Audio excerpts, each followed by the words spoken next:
Chair, শুধু একটা চেয়ারের নির্বাচনও একটা মিটিংয়ে ভূমিকা রাখে তোমার কমিউনিকেশনে।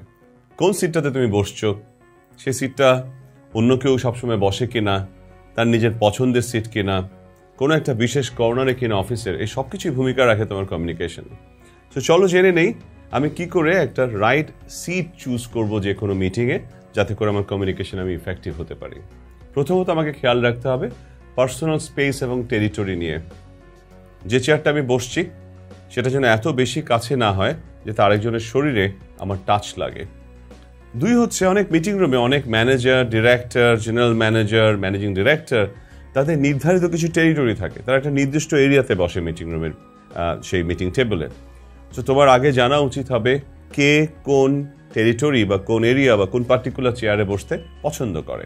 তুমি যদি তার চেয়ারটাই নিয়ে নাও তাহলে দেখবে কমিউনিকেশন শুরু করবার আগেই কমিউনিকেশন ব্রেক করে গেছে, রাইট?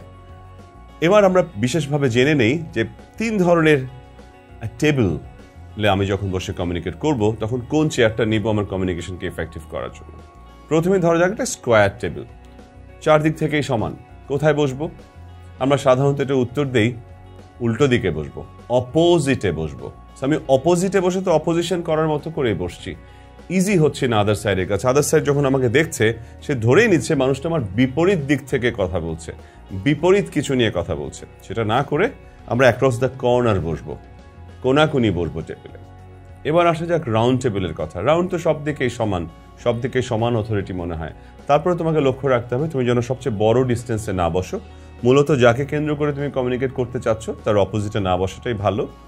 একই সাথে যতটুকু সম্ভব তার কাছাকাছি বসা ভালো। রাউন্ড টেবিলে কিন্তু অথরিটি সব দিকে সমান বলে। তাহলে রাউন্ড টেবিলের ক্ষেত্রে আমরা কি জানলাম?